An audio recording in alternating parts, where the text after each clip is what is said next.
Hello everyone, welcome to my YouTube channel anti net classes. Guys, कैसे हो आप सब? आई होप आप बहुत अच्छे हैं और आपकी प्रिपरेशन बहुत अच्छे से चल रही है।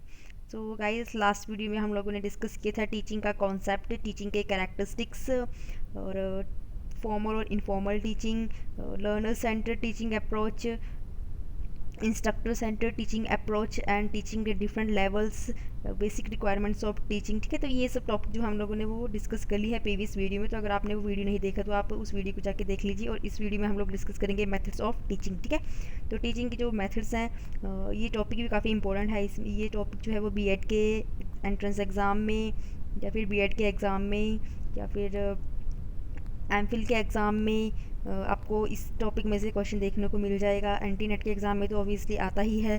अगर आप सीटेट की तैयारी कर रहे हो या किसी भी स्टेट एलिजिबिलिटी टेस्ट की तैयारी कर रहे हो तो वहाँ पे भी इस टॉपिक में से क्वेश्चन ज़रूर आने की संभावना रहती है। तो वीडियो को शुरू करने से पहले अगर आप मेरे चैनल पर पहली बार आए हैं तो प्लीज़ मेरे चैनल को सब्सक्राइब कर लीजिए, क्योंकि आप इसी चैनल पर मैं एंटी नेट से रिलेटेड आपको तैयारी करवाती हूँ पेपर 1 और पेपर 2 कॉमर्स की। तो वहाँ पर आपको इसके नोट्स भी मिलेंगे PDF फॉर्म में, जिसको आप टेलीग्राम ग्रुप पर ज्वाइन करके ले सकते हो। टेलीग्राम ग्रुप का जो लिंक है मैंने डिस्क्रिप्शन बॉक्स में दे दिया है। तो चलिए जल्दी से वीडियो को शुरू करते हैं। तो मेथड्स ऑफ टीचिंग, तो टीचिंग के कौन कौन से मेथड्स हैं? तो ये 2 टाइप्स के मेथड रहते हैं टीचिंग में। ठीक है, तो ये होता है डिडक्टिव मेथड और इंडक्टिव मेथड।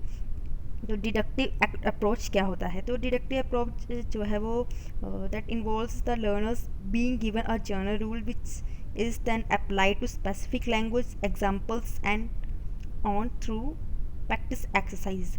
मीन्स इसमें क्या होता है कि देखिए, मैं आपको एक बेसिकली एक एग्जाम्पल के साथ समझाने की कोशिश करती हूँ, फिर इसको हम लोग देख लेंगे। देखिए, जो डिडक्टिव अप्रोच है तो इसमें क्या होता है कि टीचर जो है वो सबसे पहले आपको क्या पढ़ाया जाना है, मीन्स उसके बारे में आपको पहले से ही एक जनरल रूल जो है वो बता दिया जाता है और आपने उसको देखना है। मीन्स आपने उसको खुद ट्राई करके, खुद ऑब्ज़र्व करके उसको खुद चेक करना है कि वो रूल जो है वो फॉलो कर रहा है या नहीं कर रहा है ना। तो आपने उसको खुद प्रैक्टिस करना है एक्सरसाइजेस को। फिर प्रैक्टिस करने के बाद आपको उसका पता चलेगा कि ये रूल जो है वो सही में काम कर रहा है या नहीं। अभी तक आपको मुझे लग रहा है समझ नहीं आ रहा होगा। तो देखिए, मैं आपको एग्जांपल के थ्रू समझाने की कोशिश करती हूँ। देखिए, फॉर एग्जांपल अगर क्या होता है कि टीचर क्या करता है, एक टीचर क्लासरूम में आता है, वो आते ही सबसे पहले उसने पढ़ाना क्या है वो सबसे पहले आके बता देता है। फॉर एग्जांपल टीचर क्लास में आया और उसने आपको पढ़ाना है जो लॉ ऑफ ग्रेविटेशन। ठीक है, ग्रेविटेशन का लॉ पढ़ाना है तो वो सबसे पहले आके आपको बता देगा कि आज हम लोग लॉ ऑफ ग्रेविटेशन पढ़ने वाले हैं, जिसमें कि आप किसी भी चीज़ को ऊपर से नीचे फेंकोगे, मतलब तो वो नीचे ही जाएगा। वो किसी भी चीज़ को आप मीन्स ऊपर से फेंकोगे तो वो नीचे ही जाएगा, वो ऊपर नहीं जाएगा। तो ये आपने उसको एक पहले से एक रूल बता दिया। अब स्टूडेंट को क्या कहा जाता है कि आपने उसको खुद ऑब्जर्व करके खुद उस एक्सरसाइज को प्रैक्टिस करना है, उसको जर्नल टू स्पेसिफिक लेके जाना है। आपको जनरल रूल बता दिया है कि किसी भी चीज़ को आप ऊपर से फेंकोगे वो नीचे ही जाएगा, that is general rule.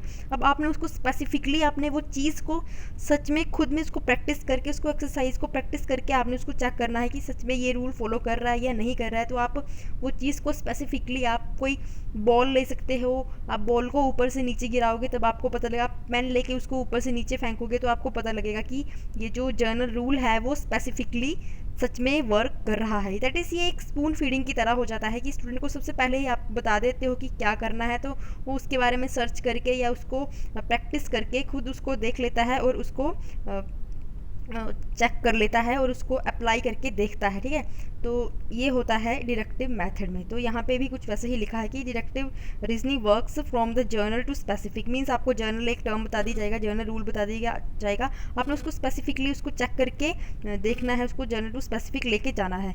This is called top down approach. Top to bottom means यहाँ से जर्नल से लेके आपने उसको स्पेसिफिकली लेके आना है। ये जर्नल आपको रूल बता दिए गए हैं तो आपने उसको स्पेसिफिकली उसको अप्लाई करके, उसको प्रैक्टिस करके, उसको देखना है, उसको आपने खुद, तो आपको पता चलेगा कि ये रूल सच में वर्क कर रहा है या नहीं। ठीक है, तो इसमें क्या होता है कि think of the theory about topic. आपने जो टॉपिक की थ्योरी है उसके बारे में सोचना है, थिंक करना है, and then narrow it down to specific hypothesis, आपने उसको एक स्पेसिफिक हाइपोथेसिस पर लेके आना है कि सच में हाँ जी ये हाइपोथेसिस जो है या जो आपका टॉपिक है, जो थ्योरी है, वो सच में वर्क कर रही है या नहीं कर रही है, मीन्स वो अप्लाई हो रहा है या नहीं हो रहा है। That is deductive approach. The teacher tales and shows directly what और शी वॉन्ट्स टू, इसमें टीचर जो है वो डायरेक्टली बता देता है कि वो क्या पढ़ाना चाहता है। That is also refer to as direct instruction, इसको डायरेक्ट इंस्ट्रक्शन भी कहा जाता है। In this method rules generalization and principles are provided to the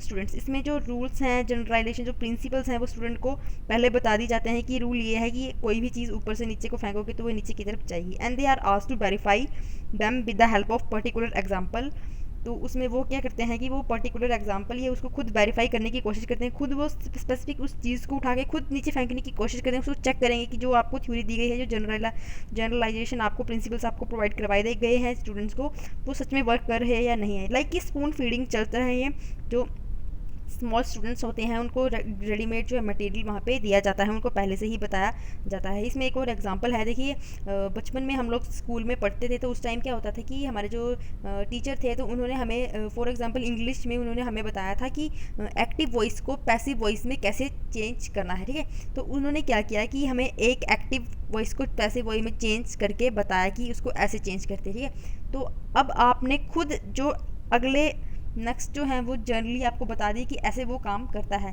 तो वैसे ही आप क्या करोगे कि एक तो को चेंज वो खुद करके बताएंगे, फिर आप उसको खुद उस चीज़ को चेक करोगे कि वो सच में कैसे एक्टिव वॉइस को पैसिव वॉइस में चेंज किया जा रहा है, तो उसी को आप चेक करोगे तो आपको पता लगेगा कि हाँ जी ये रूल ऐसे वर्क करता है, ठीक है। तो ये हो गया डिडक्टिव अप्रोच। उसके बाद आता है इंडक्टिव अप्रोच या इंडक्टिव मेथड से। इंडक्टिव मेथड्स में क्या होता है कि ये बिल्कुल उल्टा होता है, इसमें आपको रूल्स नहीं बताए जाते हैं, उसमें आपको सबसे पहले जनरल जो थ्योरी होती है वो नहीं बताई जाती है। इसमें आपको सबसे पहले टीचर क्या करता है कि आपको एग्जांपल देके समझाने की कोशिश करता है। फॉर एग्जांपल टीचर क्लास में आता है और आते ही पेन को ऊपर से नीचे फेंक देते हैं, ठीक है। तो वो आपको बताएंगे नहीं कि वो आज जो है वो लॉ ऑफ ग्रेविटेशन पढ़ाने वाले हैं, वो जस्ट आपको एक एग्जांपल के थ्रू बताएंगे कि मैंने ये पेन ऊपर से नीचे फेंका, ये ऐसा क्यों हुआ, मैंने ये चौक उठा के ऐसे ऊपर से फेंकी तो ये नीचे ही क्यों गई, ये ऊपर क्यों नहीं गई। मीन्स वो आपको समझाने की कोशिश करें, वो आपको एग्जांपल देने की कोशिश कर रहे हैं, आपको एग्जांपल के थ्रू समझाएंगे किसी चीज़ को ऊपर से हम नीचे फेंकेंगे तो वो नीचे की तरफ ही जाएगी। वहाँ पे एक ग्रेविटी का लॉ जो है वो काम कर रहा है, जो एक फोर्स है वो उसको नीचे की ओर ही खींच रही है, ठीक है। तो और धरती पे जो है वो ग्रेविटी मौजूद है, तो वो आपको एक एग्जांपल देने की कोशिश करेंगे, उसके थ्रू आपको समझाने की कोशिश करेंगे। फिर आपको उसके बाद वो टॉपिक बताएंगे कि आज हम पढ़ने वाले हैं लॉ ऑफ ग्रेविटेशन, ठीक है। तो इसी तरह से जो है ये सिस्टम चलता है। तो जैसे कि यहाँ पे भी लिखा है कि an inductive approach involves the learner detecting और noticing patterns and working out a rule for themselves before the practice. वो जो आपको करके टीचर बता रहे हैं वो उसको नोटिस करते हैं और उसको प्रैक्टिस करने से पहले उसको अच्छे से ऑब्जर्व करते हैं, उसको नोटिस करते हैं, उसके पैटर्न्स वो कैसे काम कर रहा है उस चीज़ को वो पहले से देखते हैं।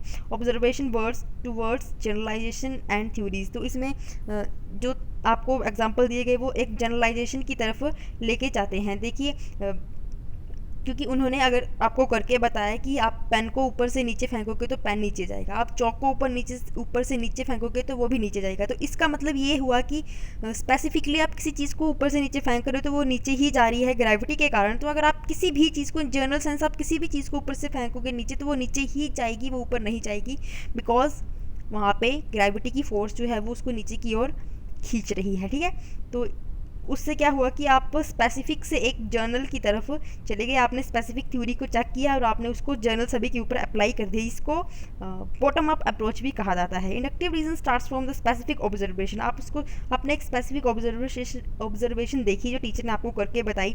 लुक द पैटर्न्स, आपने उसके पैटर्न्स देखे, रेगुलरिटीज़ देखी, इनरेगुलरिटीज़ देखी, ठीक है। आपने एक हाइपोथेसिस तैयार कर दी और जिसके ऊपर आप काम कर सकते हो, और आपने फिर उस जो थ्योरी है उसको जर्नल में सबके ऊपर अप्लाई किया और आपने एक कंक्लूजन निकाल लिया कि हाँ जी ये पेन को ही ऊपर से नीचे फेंके वो नीचे की तरफ नहीं जाएगा। आप दुनिया में किसी भी चीज़ को ऊपर से नीचे फेंकोगे तो वो नीचे की तरफ ही जाएगा, ठीक है। आपने ये एक कंक्लूजन निकाली। तो instructions make use of student noticing instead of explaining a given concept and following this explanation with examples, ठीक है। इसमें आप स्टूडेंट वो है उसको एग्जाम्पल देने की बजाय वो स्टूडेंट जो है वो उसको नोटिस करते हैं, उसको पहले से नहीं बताया आपने, मीन्स आपने उसको स्पून फीडिंग नहीं करवाई, वो खुद उस चीज़ को चेक करके, उस कॉन्सेप्ट को यूज़ करके उसको चेक करते हैं ऑब्जर्वेशन के द्वारा। Intent is for students to notice by way example how the concept work, और वो उस चीज़ को देखते हैं कि कैसे कॉन्सेप्ट जो है वो काम कर रहा है। तो यही थी डायरेक्टिव। उसके बाद है ऑब्जेक्टिव्स ऑफ टीचिंग।